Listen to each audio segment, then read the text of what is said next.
12 sheriffs are at the meeting, and there's 3 strangers. Now we're learning the truth about the Brady Bill that day. None of the politicians ever said the truth about it. Funny thing, huh? How unusual that Bill Clinton wouldn't tell the truth about what the Brady Bill really was. What they said it was a waiting period before you could buy a handgun and a criminal background check on every American. Every law-abiding American is going to have a criminal background check before you can exercise your rights to keep and bear arms. Because we're going to decide this for you, because we're the government, and we said so. And we just think it's best. So now these ATF agents, BATF, Bureau of Alcohol and Tobacco, federal agents are at our meeting, and they hand each one of us a document, and they said, "Sheriffs, this document details what your orders are, what your marching orders are, what Congress says you have to do to comply with the Brady Bill." Ooh. Every one of the sheriffs was doing just that. What? Ooh. So, and then these guys add, you have to pay for it all. There's no money attached. So you use your department, your resources, your personnel, your time, for federal bidding, for free, and there's one other catch. Folks, I'm not making this up. I'm going to show you the documentation of this in a while. People think this is so outlandish that I make these things up. I'm just the messenger here, remember? I plagiarize everything. Okay? But it's my case. I can plagiarize it if I want. So, they said one other catch. We're going to leave now, but we want you just to see when you're reading your document, you'll notice a place in there where there's a provision that if you fail to comply, you're subject to arrest. Oh. Not kidding. First time in U.S. history where an unfunded mandate tells us we have to participate, and if we don't, we're subject to arrest. Anybody like this yet? Okay, good. Now, so, you never heard so much cussing in your life. And all these sheriffs are saying, no, wait. And the sheriffs totally convinced me that there's no way any of us are going to go along with this. I'm on board. And then 5 hours later, we each get to vote, and they all change their mind. All of them. They said there's nothing we can do about it. You can't fight City Hall. I said, you guys, you already convinced me that we can't go along with this, and now you're telling me we have to do it because we can't fight City Hall? Who wants you to believe that? City Hall. They don't want you peasants thinking you can do anything about their abuse. And so I said, you guys, I'm sorry. I'm not going along. I don't know what I'm going to do. I had no idea what I was even talking about half the time. I'm the youngest sheriff in the state. I'm not trying to push my weight around. But I said, there's no way I can go along with this. And so nobody said a word to me. They just thought, I don't know, they must have just thought I was crazy, or that, oh well, good luck. See, you think you're going to do something about this? Yeah, right. Get out of here. You know, so I have a 3-hour drive to get home now. And the whole way home I'm just brooding and brooding. What am I going to do about this stupid Brady Bill? And I'm just obsessed with this thing. And halfway home I'm in Globe, Arizona. And I make 2 decisions. I am not going to comply, and I'm not going to quit my job. Right. And so, besides, I didn't think the pretty little blonde girl would let me anyway. You know, she's not going to let me quit this one. She didn't let me quit the last time. Of course, she didn't know it, but she did. Yeah. But so now I have a conflict. I'm not going to comply, and I'm not going to quit. I'm subject to arrest.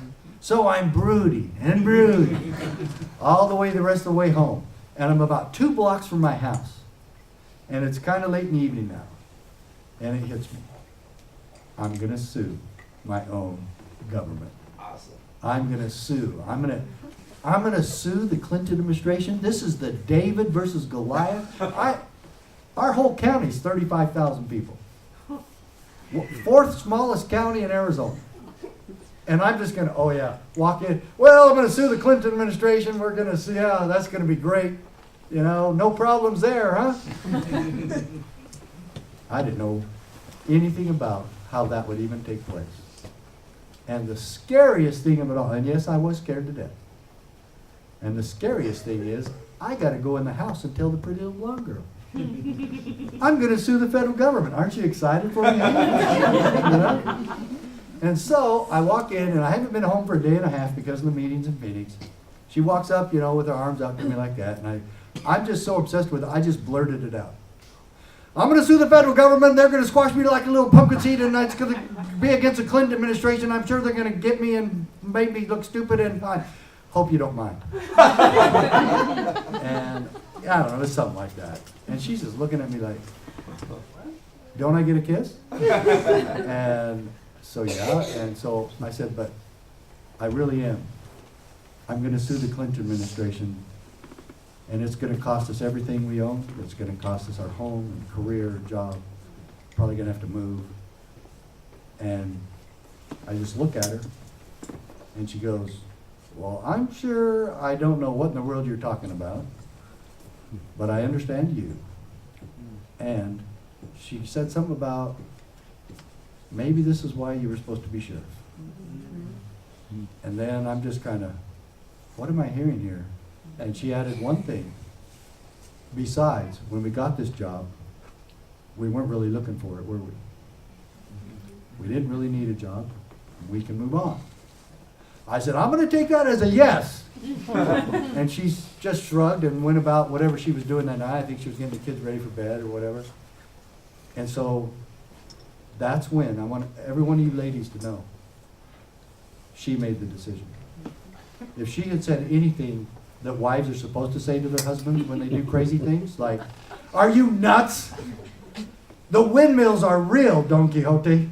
They fight back. Okay? This is the federal government windmills. Okay? And so I went to work the next day, and I'm going to sue the federal government. Do any of you constitutional scholars want to tell me what I do now? Call one of the lawyers on Main Street, one of my buddies? Yeah. I don't think so. They're not even Supreme Court certified, and I didn't even know what that meant at that time. But I found out real quick. You went to the Black's Law Dictionary. So, I'm not a member of any national organization. I'm not a member of anything, nothing. I was a registered Democrat at the time. That's it. Probably the most conservative Democrat in America, but I was a Democrat. Who am I going to call? How am I going to get a national organization or anybody to help me with such an undertaking? So my undersheriff walks in. I said, Mike, you're a member of the NRA. And he goes, yeah. I said, do they have a toll-free number where you can call and get advice? It worked. I call the number, I get passed around, put on hold, passed around. Finally, I land in the office of Richard Gardner. He's a lawyer for the NRA.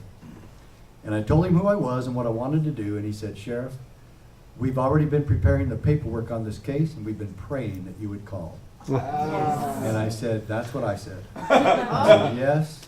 And now I'm all confident. I've got a national organization behind me. They're going to pay for the whole thing. They've already got paperwork ready. And I said, and we're going to prove once and for all that the Second Amendment protects a God-given right to the individual American to keep and bear arms. And he goes, calm down, Sheriff. We're not even suing on the Second Amendment. And I said, you're the NRA. Even I know that's what you do. And he goes, not on this one. He said, we have no standing, and you have no standing on the Second Amendment. But we do have it. I said, well, what are you preparing? What paperwork do you have? And he goes, we're preparing a 10th Amendment challenge. And I said, states' rights? And he goes, yeah. He says, the federal government cannot tell you what to do. And I said, even better. Yeah. So I told him then too, I said, look, I really appreciate your support here, especially your financial support, because I have no money. And I said, I want my own lawyer on this. And I said, I really appreciate it, but I still have to have my own lawyer. He goes, we'll work with your lawyer. We have no problem with that at all. And I said, can you recommend one out here in Arizona that knows and understands the Second Amendment of the Constitution? He said, Dave Hardy in Tucson. So I called Hardy, hired him as my lawyer, and on February 28,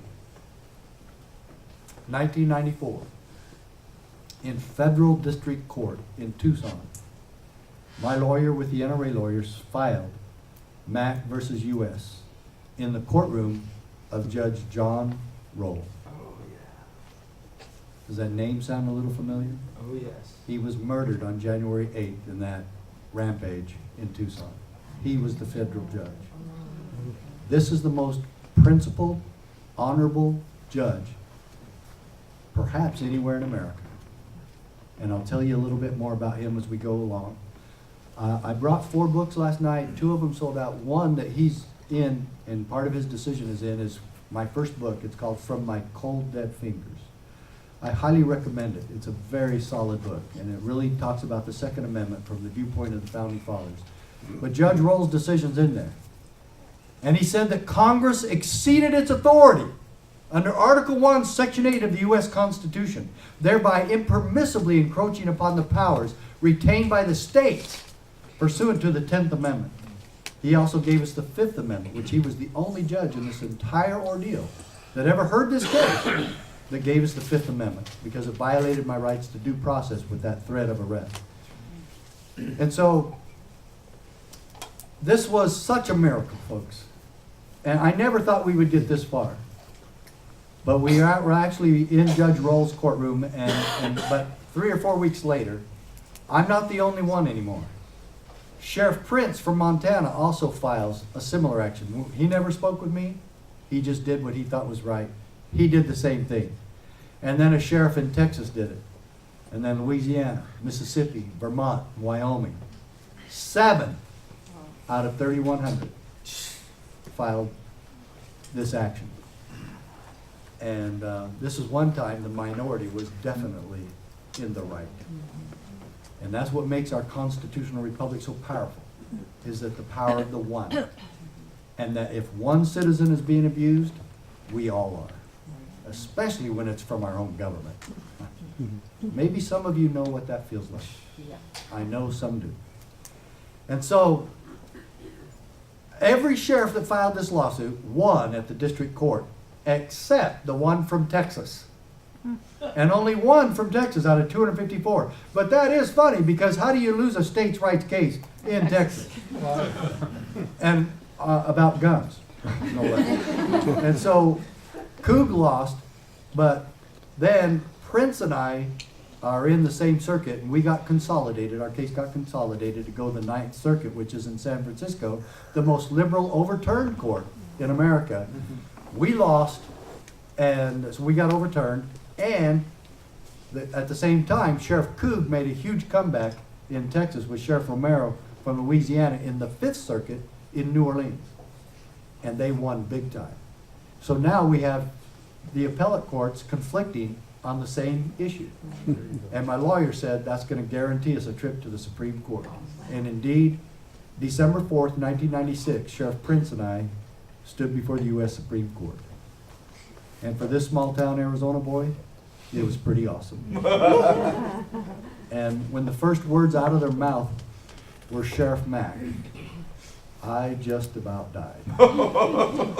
And so then each side gets a half hour. I didn't testify, nobody testifies.